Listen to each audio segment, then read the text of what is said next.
Okay, good afternoon, ladies and gentlemen, and welcome to Corporate Services Committee. It's now 12:30, and since we passed the bylaw at the last council meeting, we can legitimately have this meeting at 12:30, so that's all good. I'll turn to my colleagues and look for any disclosures of pecuniary interest. Seeing none, we have a number of consent items. I'll look if there's anyone who wants those two items to be pulled. No desire to have those pulled, so I'll take a motion on those two items.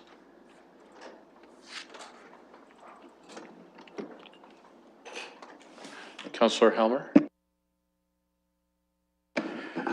Thank you. I just wanted to comment briefly, and this is something I've raised in the past, and I was happy to see it changed for this year's report. The very sort of end of the employee absenteeism report really gives a good sense, I think, of what's going on across all the different employee groups, the kind of hours that they usually work and the kind of time that they have away from work. It was kind of missing in the previous reports, and I think that this is a helpful way of understanding it. I wanted to thank our staff for adding that in. Councillor Park. Thank you. I just had a very quick question on agenda item number 2. With all the summaries of the code of conduct complaints and those sorts of things, I just wondered what an actually completed request meant. Is it just completed on the viewpoint of the corporation, or also from the staff's perspective when they come forward with an inquiry or that sort of thing? So I wonder if through the chair I could get some clarification on that.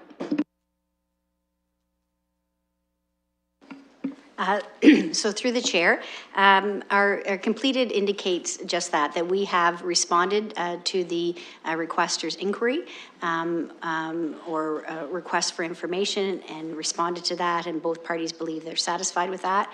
In terms of the formal, informal complaints, it would be bringing the complaint process to full resolution. So again, just to clarify, it's from both perspectives, not just the corporate's standpoint, the corporation standpoint. Through the chair, from the corporation's perspective, for example, a complaint, an informal investigation would be completed when the intake process has been done, interviews of all parties have been completed, an investigation report has been generated, and a final decision from the corporation's perspective has been issued. Anyone else? Oh, Councillor Usher, go ahead. Thank you, Mr. Chair. Since you're asking questions, I just want to ask a question on number 3, and it's really to do with on page 10 and 11. Can you help me understand why we had such a positive drop in the Ernest home? And then on the other side, we have 2 different unions, and one of them were total 0, and the other one was 100 and something. Is that because of the difference in unions or what? Or,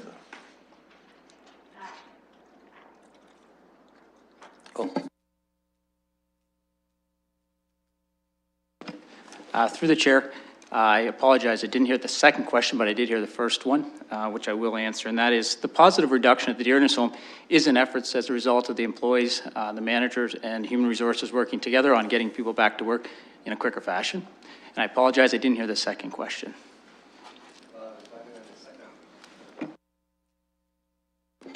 on the page 11, I was wondering if there's a relationship between what we have on 10 and what we have on 11, because on there you have 2 lines, so 2 different unions, and one of them is 0 and the other one is 127, 137.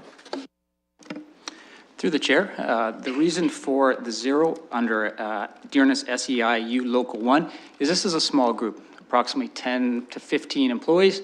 The 302 group is considerably larger. Anyone else? I just need a follow-up, and I'm going to be done. I just want to go back to 10 then, because on 10 you have, all of a sudden in 216, that same group that had 0 on 11 have 24. Can you help me understand that? Gary? Through the chair, you're referring to Appendix B1? Maybe, let me be helpful. I think the councillor is referring to page 10 of the agenda. It's B1, and line 3, there's a trend from 2011 of 0, and then in 2016, there's 24. Through the chair, again, this is a small group, so that is in fact as a result of a few number of employees off work. It can cause a drastic change. Okay, anything else? One note, if I may, that I had on item 2 that I thought was significant was when I added up it starts with me, the I Step Forward, the workplace diversity inclusion. It added up to some 1,555 individuals. Now, some of those people may have taken each of those programs in the year, but that's a significant number of people going through those programs, either new employees or in-service training of employees. And I think that's noteworthy, that we continue to both train new employees and we continue to enhance the training of our existing workforce on those programs. So I just wanted to draw attention to that. Having said that, I'll now call the question.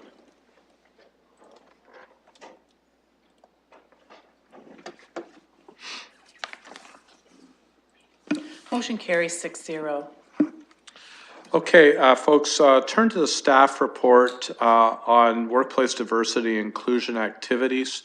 I know we have a staff presentation. We'll start with that, and also there's a large number of appendices to this, background materials, which I want to start off by thanking staff for providing that to us.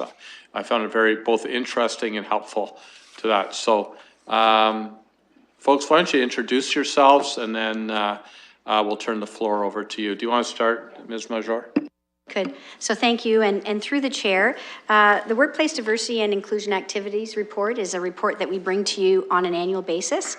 It highlights for council the activities undertaken by civic administration in the last year related to and in support of the Workplace Diversity and Inclusion Plan, which, as you know, was relaunched again in 2014. It is the report, together with its attachments, are very lengthy. So we have a presentation today for you. Aidan Prince and Salia Khan, both of whom work in our to support workplace diversity inclusion activities in the organization, are going to walk you through it. We're hoping that perhaps we could take the questions at the end, if that is okay through the chair.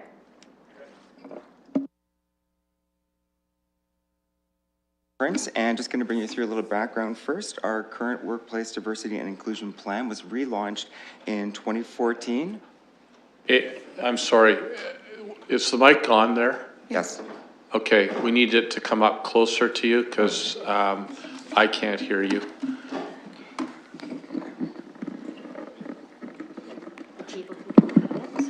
Thank you. All right. Is this And better?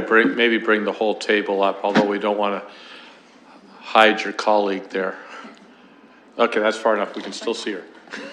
Great. Is this better? Don't hide.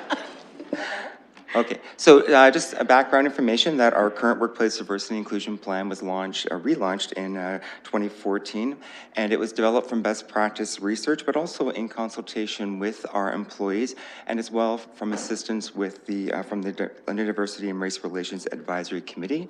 There are two areas of focus: to create a more diverse workforce reflective of our community, and also to foster a more inclusive organizational culture. The implementation of the plan is supported by our Workplace Diversity and Inclusion Committee. This was formed just prior to the launch of the plan, December 2013.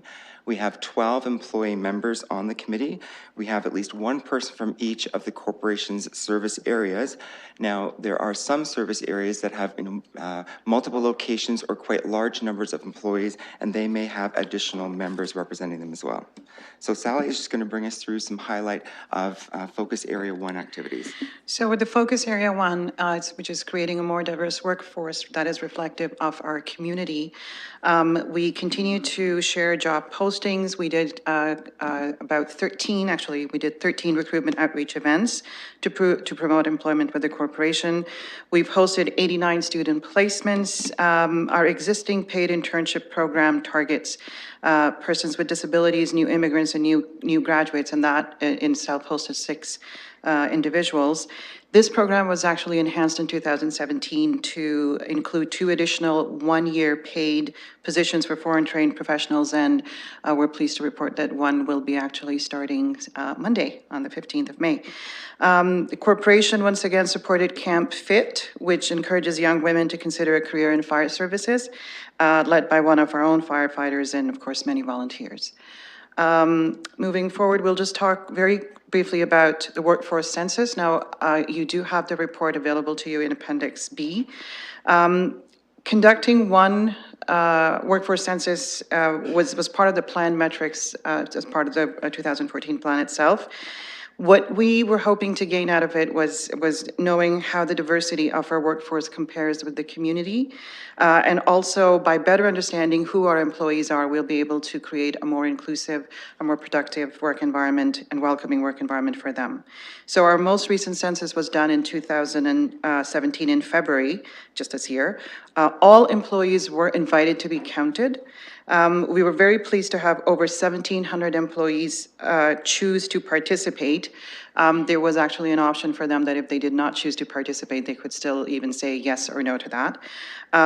We'll highlight some of the demographic data that we have in the next slides, but just a kind of a caution that the data is just coming to us right now through the vendor, and we are in the process of analyzing more as it appears for us.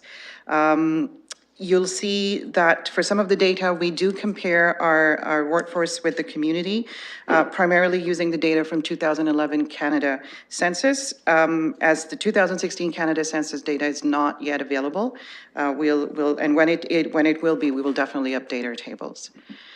So looking at our first table, we looked at age. Some interesting facts. So we are growing older.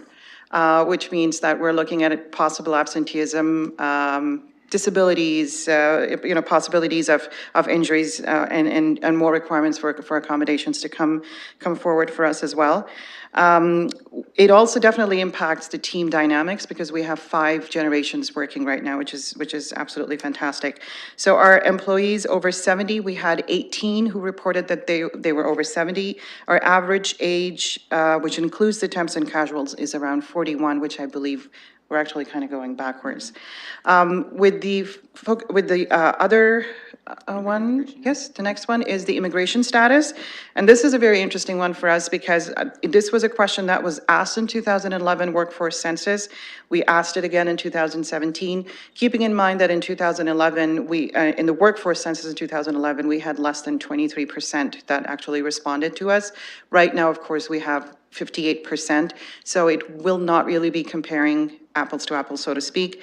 In terms of how the City of London stats are available to us, when we look at the percentages, we get to see that we're actually moving a little bit forward in terms of hiring more people who identify as being newcomers.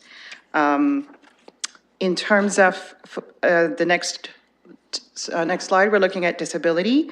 Workforce would appear to have a higher percentage of persons with disabilities than the Ontario population, and that's just based on the stats that we have. The invisible disabilities are definitely ones that people felt very comfortable identifying, and which in itself is this particular disclosure actually bodes really well for the corporation because we are looking at people feeling comfortable enough to come forward, and it definitely validates the mental health strategy program that was put in place as of last year. Race, ethnicity, and ancestry. This This is a fun one for us. So 2017 workforce census, this question was not asked in 2011. So here, as we're asking this question, we are just comparing it to the data that we have from StatsCan as of 2011.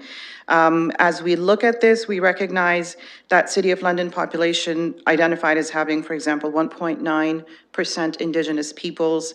Our numbers are at 1.1. City of London has 16% racialized visible minority people as identified, and our workforce, again, at 58% that responded, 14% of them identified as being part of that particular group. Gender, we seem to be fairly representative to the 2011 Canada Census data. Our census at the city actually included the gender non-binary element as well, which is not something that is asked at the Canada Census level. The fact that we had employees who actually identified that, again, that bodes really well for us because it means that we have done what we can, and we will of course continue to do more to create a supportive workplace for our LGBT plus employees. The next table refers to sexual orientation. This is a question that is not asked by the StatsCan. So the only source of comparative data that is available to us is a Forum Research poll that was conducted back in 2012. And according to that, we are looking at roughly 5 percentile that would identify as LGBT in terms of the Canadian population overall. Our workforce shows that we are at 7.8%. Again, it reinforces the work that we are doing to create a supportive workplace for LGBT plus employees, for individuals to identify themselves in that way. So what are we doing with all this? The idea of diving into this particular data and getting all that information, understanding it and considering it, one of the key steps that we're going to look at is creation of our diversity and inclusion multi-year recruitment outreach plan. This is, at first blush, it may appear that we have, based on the StatsCan data and what we have, again, from the 58 percentile that responded, that we could be fairly representative. However, we do recognize that there is a lot more work that needs to be done. So what we're focusing on, again, in terms of outreach for new immigrants, Indigenous peoples, racialized peoples, and persons with disabilities. So we will continue to work towards fostering relationships, actively communicating employment opportunities, and as well as responding to feedback that will come our way regarding the recruitment practices. So we ensure that they are equitable and free from barriers. Okay, we're just going to move to highlight activities under Focus Area 2 to create a more inclusive organizational culture. We have several training programs which contribute to that culture. So we have our Introduction to Workplace Diversity and Inclusion that was delivered to 596 employees last year. We have the It Starts With Me program, and this covers policies related to employee conduct, and that was delivered to 534 employees. We have a new mental health awareness training program, one specific to managers and one for employees, and 170 managers received that so far, and 560 employees received their specialized training. And what's under development with Salia is an intercultural competency training program that will be for all employees rolled out later this year. And that training is going to include a piece on Indigenous awareness, and that's in response to the Truth and Reconciliation report. So Salia has been having a number of wonderfully productive meetings with members of our Indigenous communities to get their assistance in developing the content for that portion. Information and awareness activities. We try to do lots to raise awareness on different dimensions of diversity and how to promote an inclusive environment. Our Diversity and Inclusion Days of Significance calendar continues to operate on Team London and has a fresh new look. Oh, sorry, thanks. All right. And many employees participated in a screensaver campaign last year to highlight information on workplace diversity and inclusion. At our employee update event last year, we had 2 interactive and fun information booths to try to connect people to what we're doing with workplace diversity and inclusion. And with the launch of our new City Hub in Team London, we've established new pages and presence for workplace diversity and inclusion. And that also includes a new resources area that has loads of articles and videos and tools and resources for people to partake. And then certainly throughout the year, we encourage employee participation to acknowledge various days of significance. And so, for example, just recently, the International Day of Pink and the Mental Health Week. Oh, got that? Yep. All right. Next, we'll highlight activities from our 3 employee resource groups that we currently have. Employee resource groups, or ERGs as we call them, support each other, and the members support each other, and they do work which help to contribute toward an inclusive environment. So these are chaired by employees, but they are championed and supported by members of our senior leadership team. So first we have UP, it's our ERG to support women in gender minority occupations to help them feel empowered, and Bill Coxhead is the senior leadership champion. UP hosted a lunch and learn on International Women's Day with 70 employees attending. They learned about the challenges and successes from 2 women in gender minority occupations, including our very own city engineer, which is great of her to participate. And we have the U5 ERG, and they help employees with under 5 years service to be successful in our organization. And John Fleming plays a great role to support that group.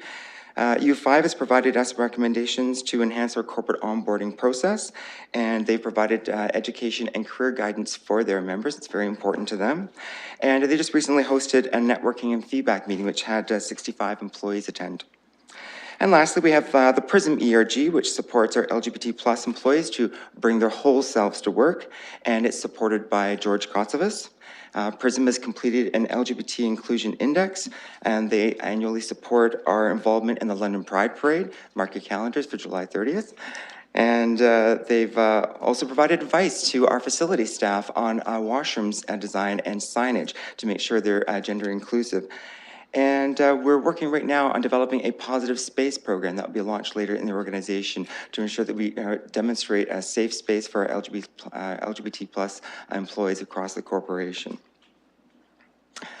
Next, we'll highlight information on our new gender equity lens. It's to be considered when developing and implementing new policies, either for internal or external use. And while the lens does focus on equity for women, it does use an intersectional approach and includes things such as race, ability, gender identity or expression, immigration status, etc., to ensure that it has a holistic and comprehensive view. And then Sally will be providing training to the applicable employees on how to use the tool later this year. Next, we'll highlight our workplace mental health strategy, which helps us to provide an inclusive work environment. This was launched the past fall at our employee update event, and it has 3 areas of focus. First, to foster a supportive workplace culture where there is no stigma associated with mental health, and to provide proactive and responsive supports to help employees to maintain or improve their mental health, and then ongoing to ensure the strategy does continue to meet the needs of our employees. So there's been many activities so far that have actually occurred from the strategy, including at the employee update event, having Michael Landsberg as a keynote speaker to our 1,500 employees who participated. And we just received phenomenal feedback from employees. It was a great way to launch the strategy. I mentioned earlier about the special training for managers and employees on mental health awareness and support. And then we've had various awareness campaigns under our Stop the Silence campaign, again, looking to get rid of that stigma in our workplace around mental health.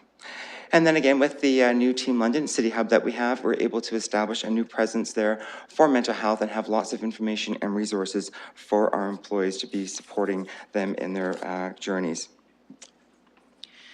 So one thing we recognize is that what gets measured gets done. And looking at that, 2014 plan actually selected the best practice research primarily from the Canadian Centre for Diversity and Inclusion, this particular report, as has been highlighted.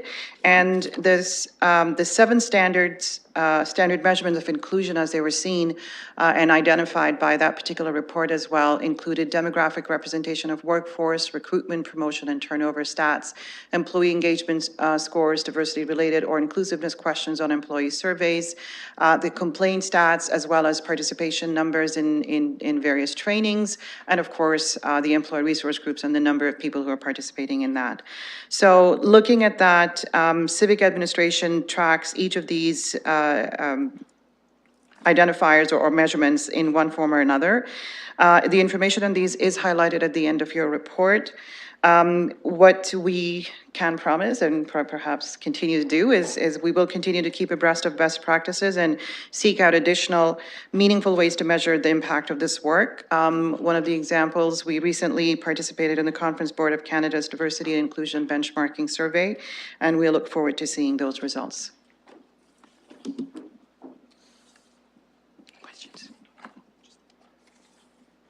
Is that all?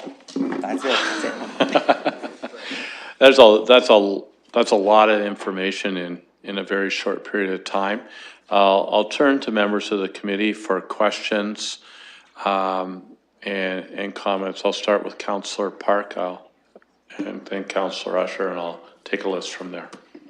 Thank you, Chair. So going through the census data, I think one of the things that everyone in the corporation really needs to take a good hard look at is, dovetailing off of the last few slides there in terms of mental health and disability, pardon me, that 45% of the respondents identified as having some sort of mental health disability, whether depression, bipolar, anxiety, or all those sorts of things. And recognizing that the total workforce is about 2,981, that's 26% of our workforce. So I think that the mental health strategy that you've outlined here is critical going forward. And I just really want to thank the members of staff who participated in this and put their face to it. 'Cause that takes a lot of bravery to tell that tale. And I think that the more that people are willing and open, able to share those stories, it's incredible, because then we can all help each other going forward. So overall, the global report, I'm content with. I think that we're turning in the right direction. I think that getting that census data in terms of the diversity of the workforce and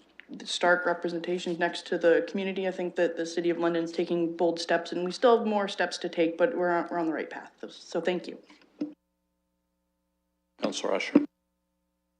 Thank you, Mr. Chair. First of all, I want to thank staff for the amount of work that they did on this. This is a tremendous amount of work, and from my perspective, it's right in line with what we have been trying to do. I don't think we're there yet, but I think that this is a good forward movement. So I want to make sure that I commend you for that right at the beginning. A few comments at the, somewhere in there, you mentioned that this is a second demographic census. I don't know, the first one was when, 2011? Then the first one was really 2000. I just want you to know that, because there was definitely one in 2000. And that was the one that really upset me. And I think that's made things started to happen here. And that came out just as a result of the first race relations policy that we created in 1999. So I'm just asking staff to, maybe they don't consider that, and there might be a reason for that. I'll just ask you to hold comment on that if you have something to say about it. With respect to the numbers where you talk about 14.1% for visible minorities, and you're comparing it with the 16.1, I want to say that I suspect that 16.1 is closer to 18 to 20%, because the 16.1% was in 2011. When I talk about 16.1%, I'm talking about 16.1% in the community, whereas our 14% is of our workforce, but our 14% was taken this year. So the reason I'm mentioning it is not to be critical. I don't want us to be too comfortable, because we can't compare the 14% to the 16. We have to wait until next year when the numbers come out from Statistics Canada based on the 2016 census, which might give us something like 18, 19, or 20%. That's all I'm trying to say there. I think that that's important that we recognize that, okay? I wish there was some information with respect to the department, and let me say why. Because in the 2000 demographics, when we did that, at that time the community was 8.9% visible minorities. And when that demographics census came back, it says that the city had 9.2%. The problem with it was that there was one department that skewed it because they had 36%. And if you had removed that 36%, then it would have been 4%. And that's the reason why I hope that I hope somewhere, we don't have to publish it, but I hope somewhere we know where we are creating balance. And I know that there are certain departments, maybe I'm using the wrong word when I say department, but there are certain sections that are almost nil in visible minorities, and they need to do something about those sections. We really need to take this right across the board as much as possible. I'm not saying that everything is possible, but as much as possible. So I just want you to bear that in mind. You know, Veronica and I talk about this all the time, and I'm hoping that she knows what I'm talking about, these departments that I'm mentioning here. I'm disappointed in the foreign trained professionals, I'll tell you right now, because we came up with that way back in the budget, at the beginning of the 4-year budget. And I don't know why we didn't start taking that into consideration the latter part of last year so that we could have hired somebody in January. Now we are having somebody, this is May, and we are just getting somebody. We have the money for 2 people for that 12-month period. And these are folks who need that 12-month to be able to get their qualification. Otherwise, they're going to drive taxi or something. You know, we got to try to prevent that. If we could use people, and I know you have some good qualified resumes. They may not be what you're looking for, and I quite understand that and appreciate and respect that.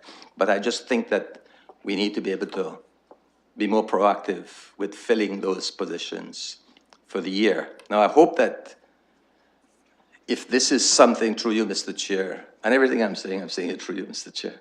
I'm hoping that if this person who is starting on Monday, that money we could use, taking it, that 12-month period, we could take it in up until next year, if they are one of the people who need that 12-month qualifying period.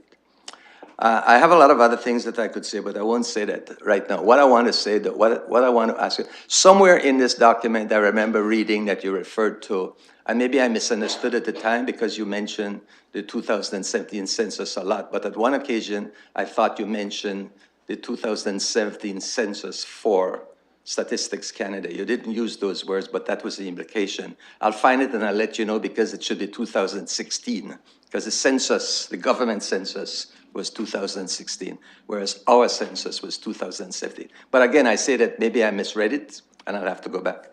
My last question for this moment is, through you, Mr. Chair, can any of you tell me how the report and all the work that Ms. Graham is doing with respect to diversity and inclusivity, how it's going to relate to this?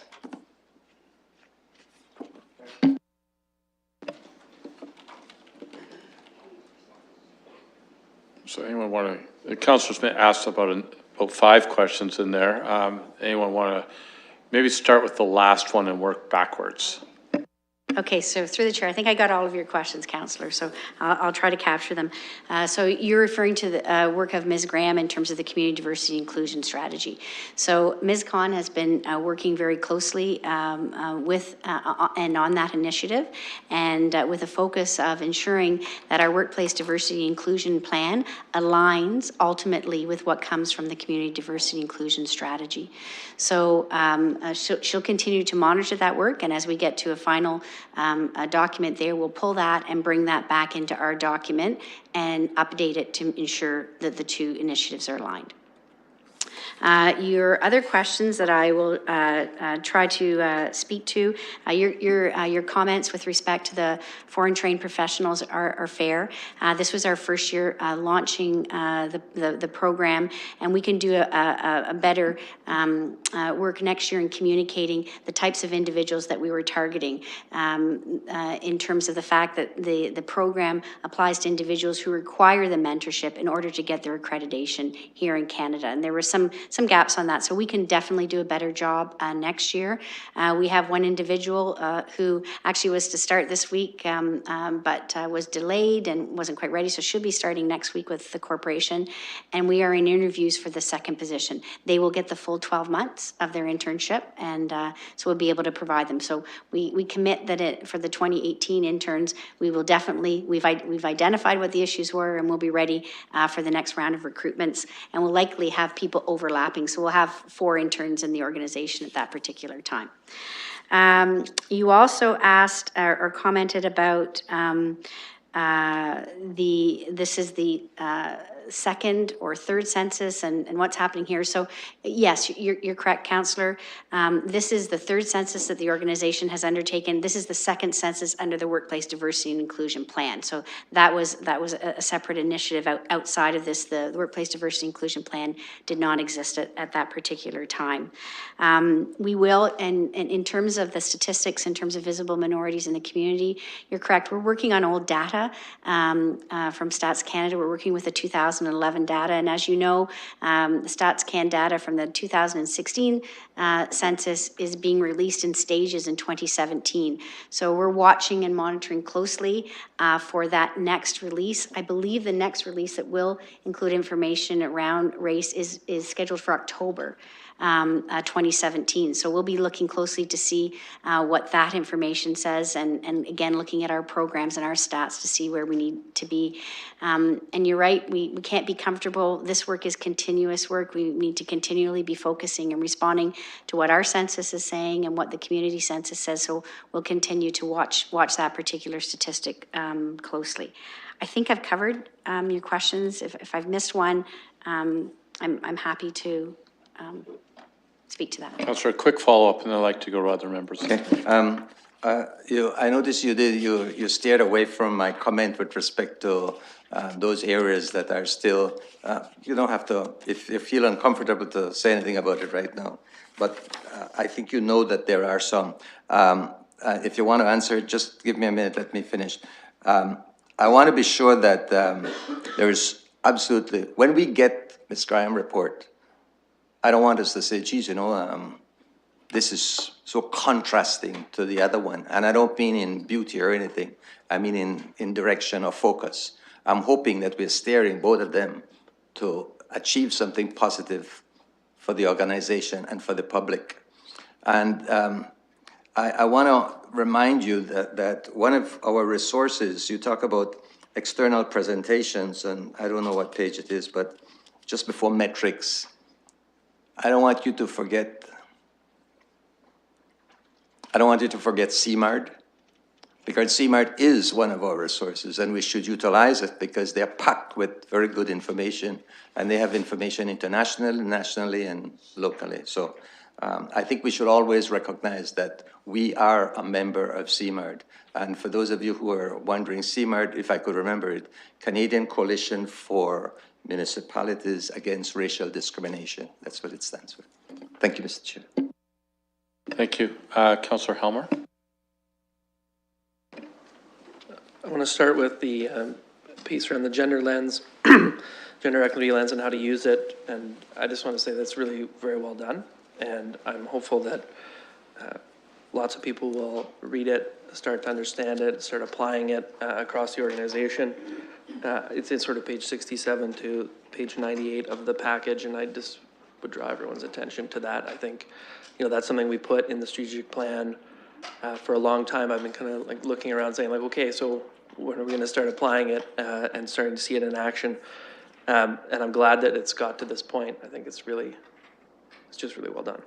On the workforce census itself, I was glad to see, first of all, the response rate was much higher. So, I think every time we talked about this in the past, when you look at something with a 22% response rate, I'm a bit reluctant to draw any kind of conclusions really from something that's got only 22% and that's voluntary, right? Like there's no real consequences for not filling it out, and you can have all kinds of non-response and self-selection bias that's going on there, one way or the other, depending on what your theories might be.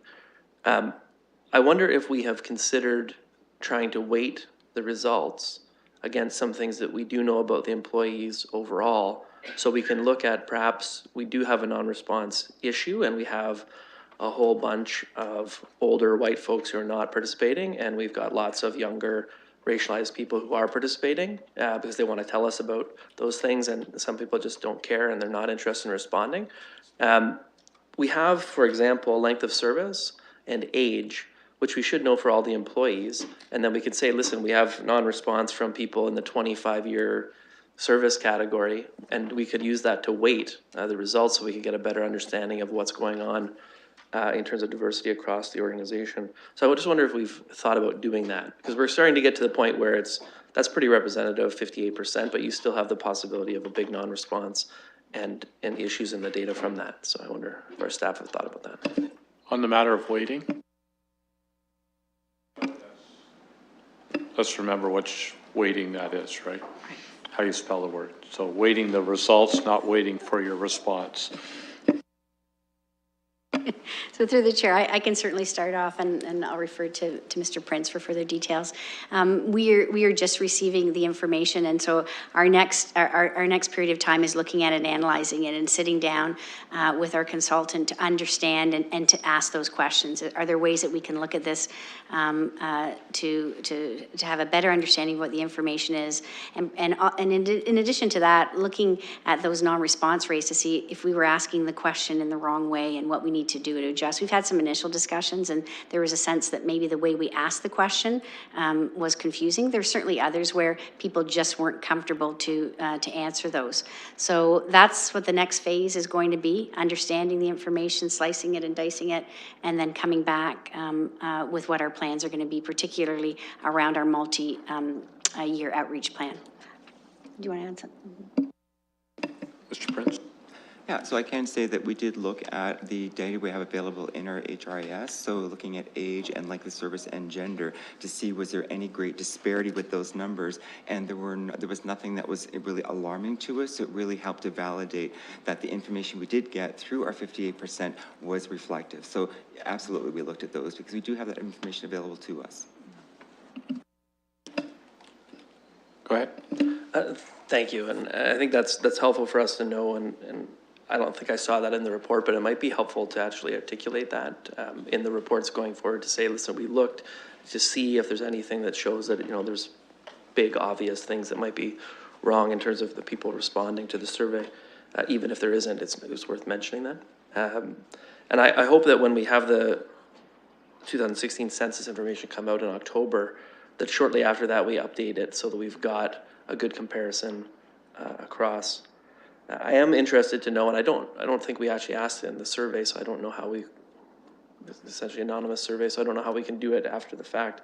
But I am interested in what Councillor Usher is talking about, which is the organization overall might be quite diverse and inclusive, but you might have pockets, certain employee groups or certain kinds of positions where it's not. And when we're talking about our focus and how we're going to make improvements, our time is going to be best spent probably trying to break down the barriers and change the culture in places where it's not, versus, putting in more and more resources into places that are already doing very well. I think we need to get to that level of detail at some point in the analysis. I'm not sure, the more and more you ask in the survey, the less and less people are going to respond, and the more they think it's actually personally identifying, and then they start participating.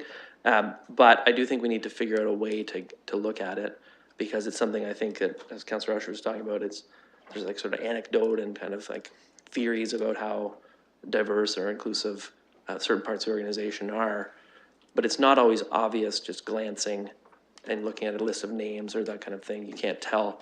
And so getting a much better understanding of how it breaks down through the organization, I think is really helpful. I'm glad we've got, for example, in this survey, we've got part-time and casual employees being included because they weren't being included before.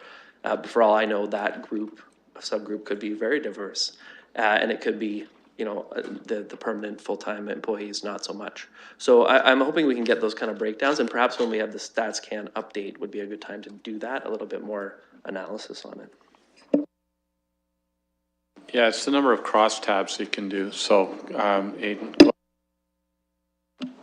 Yeah, so there were a number of sort of thoughtful decisions made for this census in terms of how deep do we go with the data. Absolutely agree with you that the deeper you can go, the more valuable your information is. We do have information at the service area level, and we chose for this census not to go any deeper, just because a little cautious with the 22% response rate from last time. So we wanted to ensure people were feeling comfortable and confident to participate. And we were quite hopeful that we would have a much larger response rate, which we did. I mean, 1,700 people is amazing. And so what we're hopeful for is that this is really establishing a new baseline for us. And that when we do this again, that we can then go deeper and have people have gone through the process to see that their privacy was respected and that the information was used for good purposes. So we do have some more information and more data cuts that we will be able to make. Again, we're just getting our high-level information right now. So we will have information, depending on where the numbers are at, again, without compromising anyone's confidentiality or privacy in terms of service area or level of employment in the organization. But indeed, the goal definitely would be for future census to go deeper, and hopeful that we'll have set a good precedent with this one that people will feel comfort. Anyone else? Anything further? If I may, I want to thank you for the work on it. I'll look to you, Ms. Major, afterwards. I think the points that have been raised around how you can, just the multiplicity of crosstabs that you can run on this kind of data. Some of us really like data. I love data, so I love this kind of research. But research is only valuable when we actually take the information and it informs practice. And so that's the important part here. I really appreciated, Ms. Prince, your comment about employee confidence in how the information is used. First of all, that it is used, that's the first thing, but also that its privacy is protected and honored in that process. I think, you know, management versus union employees, you know, making sure that when we do hiring, that we're targeting and to the various service areas, making sure that we're targeting recruitments in those areas and making sure that information gets out to the community is really, really important.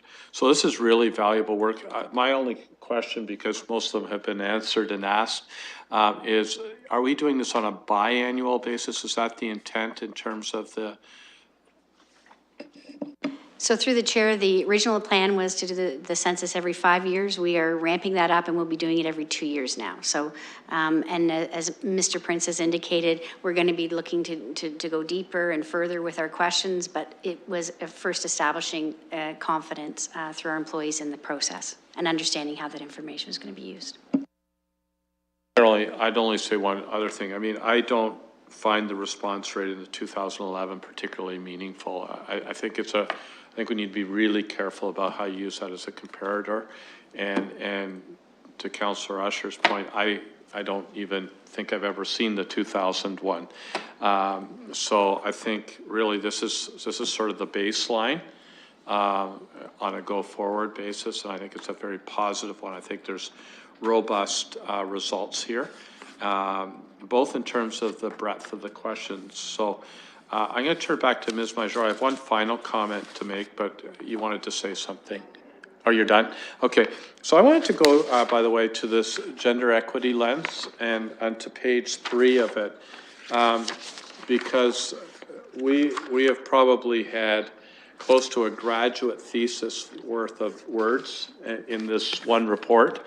And I think what's really caught me as I looked at this illustration is how, I say this with the greatest of respect, how diverse diversity is.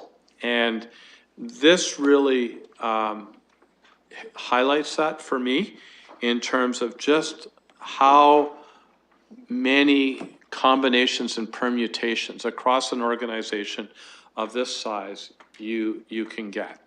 And I think I told Ms. Major on one analysis I did I broke the University of Guelph computer one night when I ran a cluster analysis on data that was looking at such a broad spectrum, and I ran it with too many variables and I shut the computer down. And now my BlackBerry probably has as much power as that computer had. So this, to me, really tells a story of just how broad an organization it is. And I think it tells the story of our community and just how much diversity there is in our community, which I liked in one other slide that you had.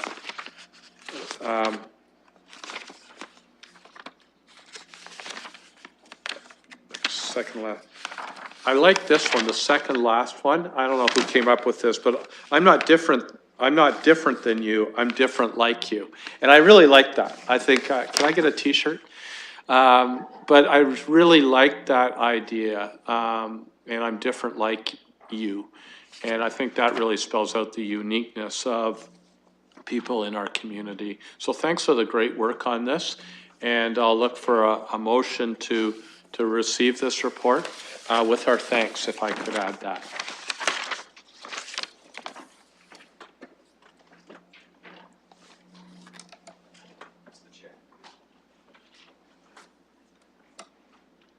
Councillor Usher. Very quickly, Mr. Chair, I just wanted you to know that I spoke to 400 Thames Valley District School Board high school students this morning on behalf of the city, and I boasted about this 14%. I just wanted you to know that. And they had a speaker there, and I'm just going to repeat one word that he said, well, not one word, 3 words. He finished up his speech by saying, be the change you want to be. So I'm just saying to all of us here, be the change we want to be. Okay, and I'll call the question, and I think almost on this topic, I'd be remiss if I didn't tip my hat to Councillor Usher, who's been a tireless advocate in this area for a long time. We won't say how long, Councillor.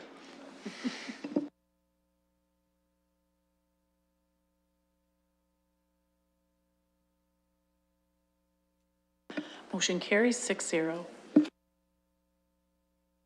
Okay, if you'll turn to your added agenda, we have 2 added. One's a Appleseed Cider Festival request to be designated as a municipally significant event. And I know you just received this. I think it was sent out yesterday.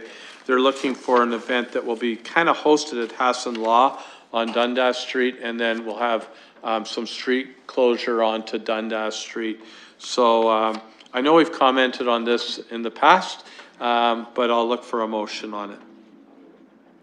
The mayor is moving that.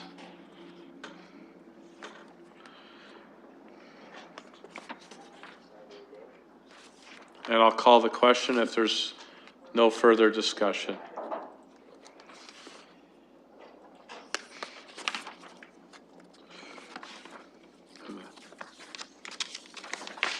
Motion carries 5-1. And then finally, we have on Canada 150 celebrates an added item that's pertaining to funding. And I'll look to Mr. Hayward or Ms. Armistead or to the mayor to introduce this. The letter's coming from the mayor and Councillor Morgan. So, Mr. Mayor. Thank you very much, Deputy Mayor Hubert.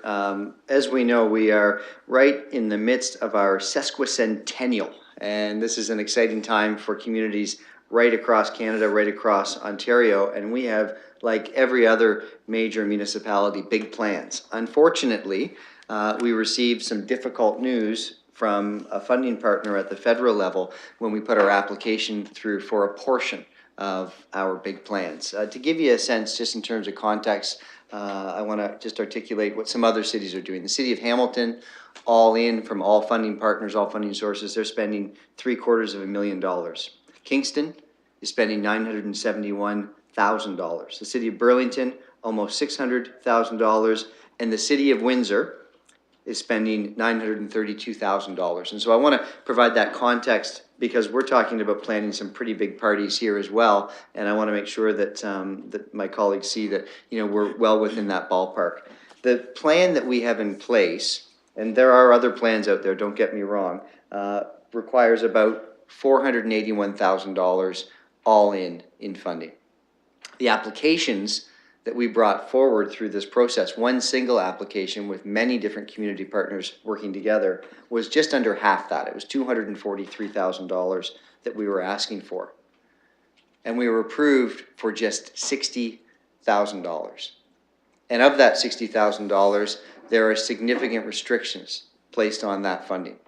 And so Councillor Morgan and I spent last week talking about potential solutions, recognizing this is a significant event for Canada. Canada's the 11th largest, or London's the 11th largest city in Canada, and I think that we're also the hub of the southwest of Ontario. People are going to be looking to us for some leadership here, and we can't follow through with the plans with the funds that are available. And keep in mind, these are community-based organizations in many cases, volunteer-based organizations that have all decided to come together to do the very best they can to celebrate our 150th birthday. So what we're asking for, quite simply, Councillor Morgan and I are asking the committee to consider a one-time funding allotment of $183,270. We're suggesting the Community Investment Reserve Fund is an appropriate source of funding, but certainly open to other ideas as well. Quite simply, I don't want to leave these organizations behind. I look at, if you look at the second page of the letter that Councillor Morgan and I wrote, Fanshawe Pioneer Village, $0. London Regional Children's Museum, $0. Chippewa of the Thames First Nation, we asked for $10,000 through this funding application, $0. And so I'd be pleased to make this motion to get the discussion going. I'd look to Councillor Morgan for seconding it, and be also happy to answer any questions that committee members have, as do a number of staff members that are here that, that know this file through and through because they've been working on it for a significant amount of time. Okay, comments? Councillor Park, Councillor Usher. Thank you. Unless staff wanted to go, we didn't really go there first. I have a question about what the reserve is at this point in time, how much money is sitting in it at this point. Through the chair, I believe it's 500,000 approximately in there at this point. Thank you. So I don't disagree with the merit of making sure that Canada has one, or pardon me, London has one of the best Canada 150 parties that we can possibly go forward with, but I do think that we need to make sure that we have enough resources within that budget for the other things that might come along throughout the rest of the year.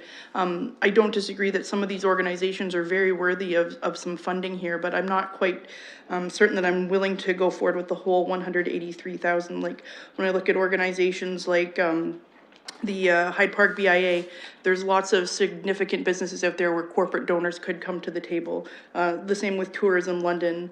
And there's other organizations that I won't mention that the mayor did just that these organizations certainly do deserve the support of the city going forward with this. So unless there's an amendment to the motion, I won't support it in whole just based on the dollar amount.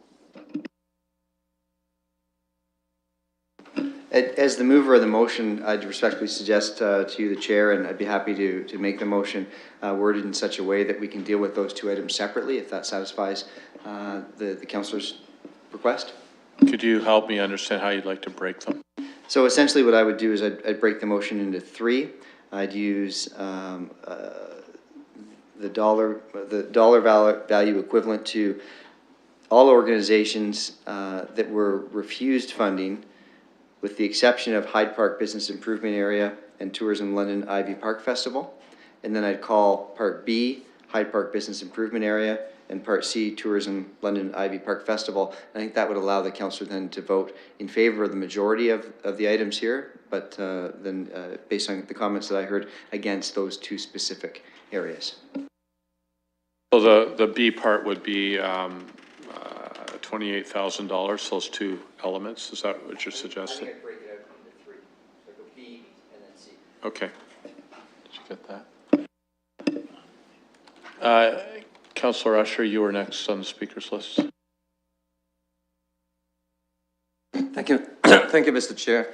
So my question here is, I certainly appreciate where my colleague is coming from, Councillor Park, but my question was going to be a little bit opposite to that. Two questions, really. One was, is $183,000 enough? Because I'm all for having something this year. And I was just wondering if we needed a contingency. That was one question.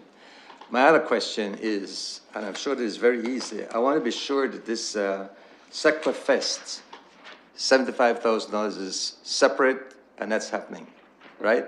Okay, those are my two questions. Is it enough? There's a question. Thank you, Councillor Rusher. You know, I think that this is one source of funding that we're directing to one portion of the program, the $183,000, if that passes through this committee. $75,000 has been earmarked for the other fund that you had just referenced, another $3,000 for special events at the Optimist Club of East London, and $19,000 in addition to this for Canada at the Forks Thames Day Canada Celebration. So it's part of it. I also don't want to leave anyone watching from home with the impression that this is being funded solely by the City of London. It's not. This is what we're talking about here would be a portion, about a third of the overall $500,000 budget, but there are funds coming from many different areas across the city as well. I was speaking with Martha Powell, who runs the London Community Foundation, earlier today. She's indicated that her organization's come up with $200,000, $100,000 locally and $100,000 from her national foundation.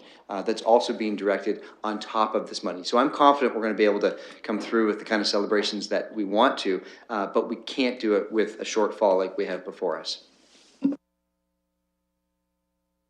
Mr. Morgan, do you want to add something? You can speak. Thank you, Chair.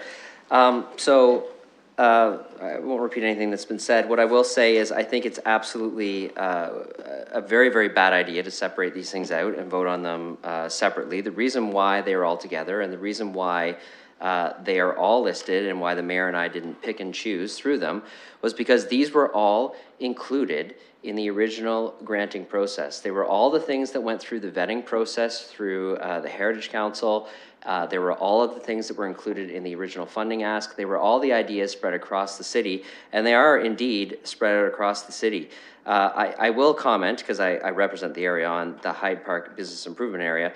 That's really just a bad name for an item there. I'm not sure how it got listed that way. There is no Hyde Park Business Improvement Area.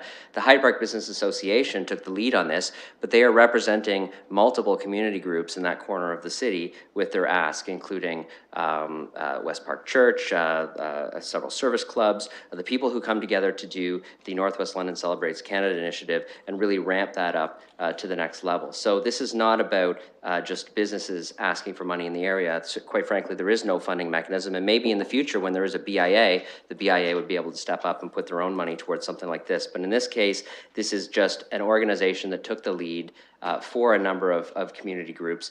And much like many of the other activities, it is a full planned day of community programming and fireworks and all the other things that are components of the other ones. They're very similar to the other pieces across here. So I think that these should be dealt with together. That's certainly the way that I would prefer to vote. And that's because I really am hesitant to get into picking and choosing when I think the concept here is to fund what was the gap. These already went through a vetting process through the Heritage Council, and I think the Heritage Council can talk more extensively about that. But, you know, if we want to re-vet them all, then we should re-vet them all. Like, that's fine, but let's not pick and choose, because I don't think we're being fair in that case. What I would say, Chair, through you to committee, is that I wholeheartedly agree with Councillor Morgan on that $25,000 that's been identified for Northwest London.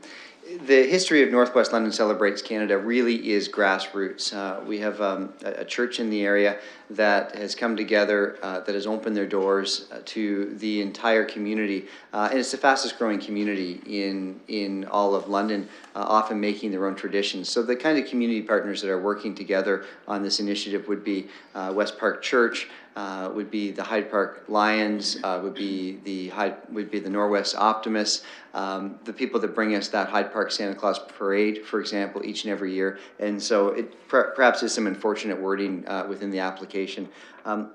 However, I do, want to honor my colleague's request to call each of these items separately, and I think that that's important to do so we can have a full debate over this. The Tourism London question has caught my attention, and I wonder if I could ask through you to Mr. Hayward what their annual funding allotment is from the City of London, and what percentage of their overall budget that represents. I believe it's in the 89.5%, if I'm not mistaken. I could be off by a couple of percentage points. I believe you're in the right ballpark through the chair. The exact number that they get each year, I'd have to look. Memory escapes me, but I can look it up quite now. I'd like to know what that annual allotment is before you call the question, because I know that it's a significant amount, and it might provide additional information as committee members are making a decision on what would be considered a relatively small amount, $13,000 that's being requested here, and that might be a point of compromise to address the councillor's concerns. I think we might want to, if I may, inquire what resources they're already putting into Canada Day events. I don't know the number off the top of my head. I would have to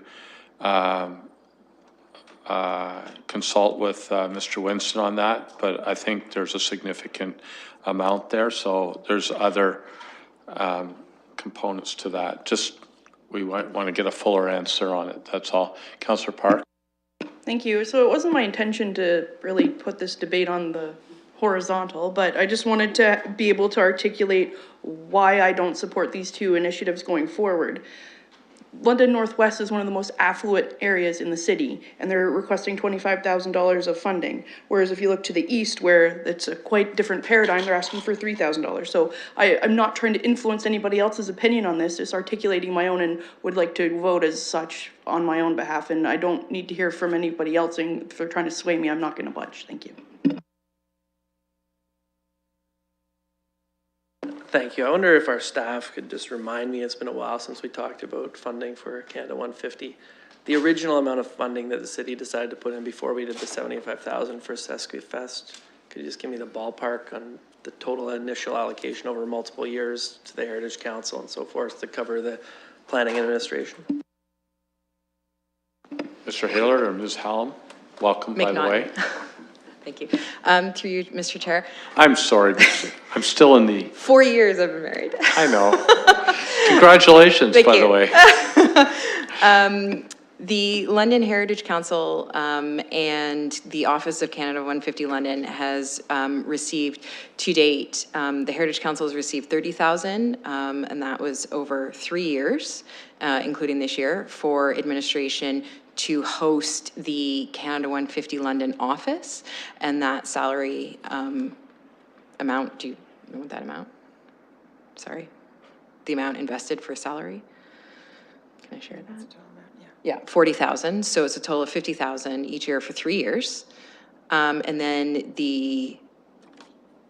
that's what the City of London has invested for Canada 150. So this request, the history of this is London historically has submitted over 13 applications to the Celebrate Canada Fund from London itself. In 2017, the program decided to change the structure. They would only fund events happening on Canada Day. They used to fund the week leading up to Canada Day, and that they would only accept one application from each municipality. So London was encouraged that if they wanted to see any funding, that they should submit one cohesive application with new and exciting ideas. So the Office of Canada 150 London heard that, reached out to all the Canada Days, offered them an opportunity that they would write the grant, including all of those community groups so that nobody would be left out, to have that reflected, so new and innovative. So the Tourism London piece is something that's never been done before, and the federal government did list that as one of the things they wanted to fund. They liked that piece because it was new and it had not been done, and that was really what they were looking for this year. So the community rallied, they submitted their budgets. Taking 10 individual budgets, 10 individual concepts, and writing a cohesive grant that totaled $500,000, because over $230,000 is funds that these organizations have found elsewhere. Private sponsorship, corporate sponsorship, fundraising, businesses in their areas to create this grant. So we followed the rules. We did what we were asked of. London put together this fabulous application to London's Passport to Canada so that Londoners could go around on Canada Day in different neighborhoods and really experience Canada Day in 2017, and they responded with only $60,000, which is 12% of the total ask, and excluded 5 groups from that. So that's kind of the history, and so the total investment for Canada Day from the city is in 2017, $50,000 for salary and administration, $19,000 for fireworks at the Forks and the Thames, and $3,000 to the London East Optimists. Yeah, so it turns out that my willingness to fund parties on Canada Day is not unlimited, you know? And I don't support any of these initiatives except the one for the Chippewas of the Thames First Nation, in terms of getting more money from the city. We started with a $150,000 budget, right? $50,000 a year for 3 years. Then we added kind of on the fly $75,000 for Sesquifest because there was not the kind of funding we were looking for from some of the funding partners. We added in this extra money so we could make sure that that was a really successful event. And now we're talking about adding $183,000 more, which is more than the initial 3-year allocation for the whole thing. Just at the very last minute to cover off decision made by the federal government to not fund those things to the full amount. I mean, that happens. You ask for money in a grant request and you don't get it.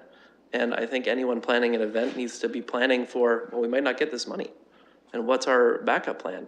And I do not like the idea that the backup plan is the city will just pay for whatever you didn't get. You know, I don't support that in general. And I think we got a lot of things that property tax money needs to go to. And I just don't think this is a huge priority in terms of incremental amounts of money beyond the $75,000 already that we've already added in, not budgeted. I would add, I'm glad that if it does go through, and I do support the one for the Chippewas of the Thames, I just point out too, it's Chippewas, not Chippewa. Like it's just spelling mistake in the report, which is very unfortunate. I would support that one. The rest of them, I don't support them. And, you know, at a certain point, we need to realize that we just don't have the funds available for the event that we were planning to do, and we got to scale it down and do something different. You know, there's different ways of responding to not getting the grant money from the federal government. I understand where my colleagues are coming from. They want to have a really successful day with lots of great events. I'm not totally convinced that still can't happen without this money. I think people are pretty ingenious and can pull things together at the last minute. This is essentially the city backstopping a failed federal grant request, and I don't support that in general, and I don't support it for this particular kind of funding. So if someone wants to put the Chippewas one forward separately, I'll support that. The rest of them, if it comes all together, I'll vote against it. Mr. Mayor. Happy to break that one out as well, to satisfy Councillor Helmer's concerns. Mr. Hayward, did you have that dollar value at this time? No. For the Tourism London budget, it's $2.1 million overall, 1.9 net, which is about 90%. We give them 1.9, yeah. Okay, I guess if I could summarize, Chair, the spirit of the letter. The spirit of the letter is very late in the day to respond to a hard no that we received from the federal government, and a disappointing no as well. We are certainly the hub of southwestern Ontario. We represent 2.5 million people inclusively, and to receive $60,000 in funding through this source was a real surprise, I think, to all of the people that have been working so hard for so long on making this an important event to celebrate Canada's 150th birthday. There are a couple of areas here where I can appreciate why some people might want to pull funding out from this, what I would describe as a modest ask. The $13,000 for Tourism London, recognizing that we give them $1.9 million each and every year, representing almost 90% of their overall budget. I'm certainly sympathetic to that, and would be happy to allow the motion to provide opportunities for colleagues to vote against that. But overall, when I look at this significant event, Canada's 150th birthday, and a shortfall, when we look at the calendar at the very beginning of May, it would be very difficult to react and to recover. $183,000, certainly. It's a significant amount of money, but where is it coming from? It's coming from the Community Investment Reserve Fund. And in my mind, this is the community's money.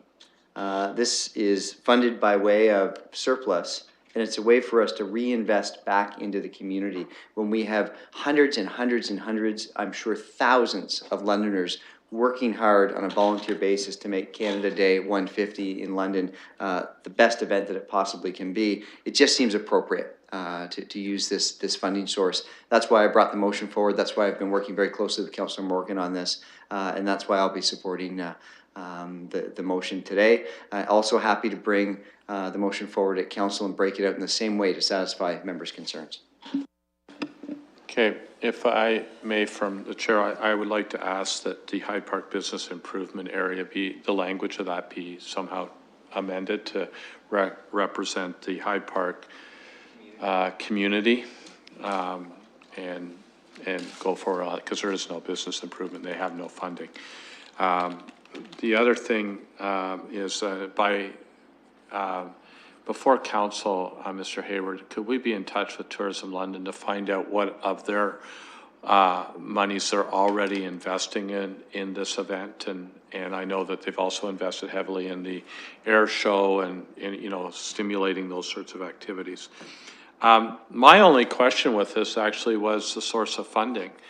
I really challenged me, and you know, I'm channeling Councillor Helmer here because he always keeps me on point on what the fund's supposed to be used for and whether that's the most appropriate fund for this to come from in terms of the community improvement investment fund and reserve fund, and is it a community investment? To me, it's more a spending because there's no legacy after the event's over. Although I understand, by the way, from Tourism London, that the Sesquifest is there's a real potential that may become an annual permanent element back to the City of London. And there's some discussion ongoing in that respect. I was informed of that last week at our tourism board meeting. So I'd just like to understand the rationale by selecting that particular event or that particular fund in that we just kind of approved the terms of reference for it. It's a tough question for me to answer because it's actually the recommendation here, but is the fund appropriate, I think is what the question is. And certainly from the point of view of what we've set up there, yes, it's up to council to use that fund as long as it's for one-time initiatives in whatever way council feels. So I think this is a decision that council can make, and I think the use of that fund is appropriate should council choose to do that. Thank you for the answer on that. I guess we will only have 150th anniversary party, so we satisfy that condition. Councillor Morgan. So the fund in the bylaw is monies used for this fund shall be used for I, one-time initiatives or projects, or two, initiatives or projects that require temporary source of financing not to exceed 4 years. and then there's some other stuff, and then it says, don't use this for tax mitigation, don't use this for permanent ongoing expenditures, and don't use this to replace restricted reserve funds. Those are the only parameters we put on it. Thank you. So I need a seconder for the motion. Councillor Morgan, I assume that you'll second the mayor's motion. And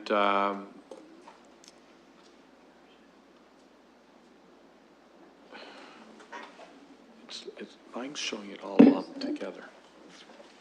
No, it's excluding those three. Okay, so I'm sorry, part A is excluding the elements, and then, so we'll call that first, and then we'll go on to the other ones.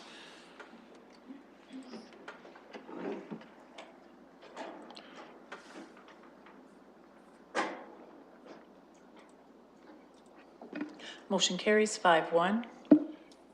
Okay, then I'll call B.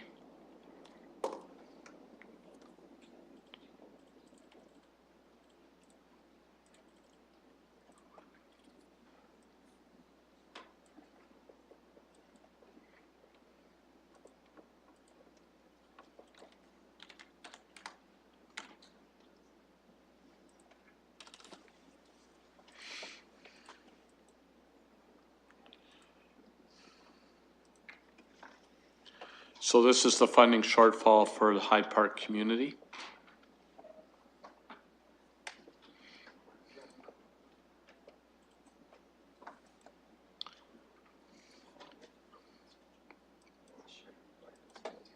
Carries 4-2. And C.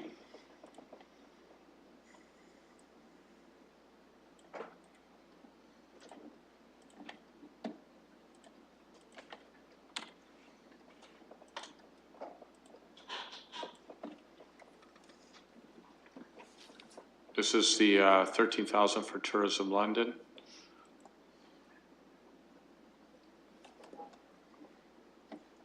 Call the question.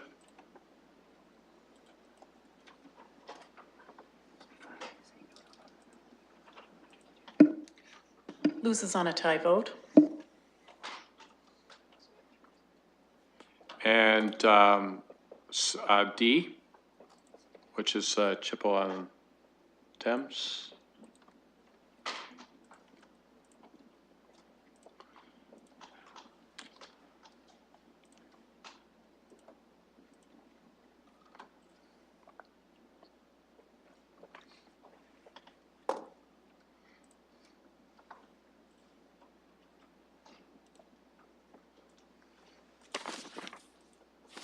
Carries 5-1.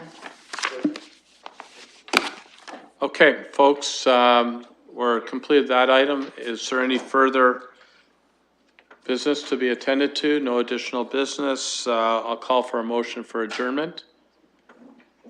Councillor Park, seconded by Councillor Helmer. All in favor? Yay. Thank you very much.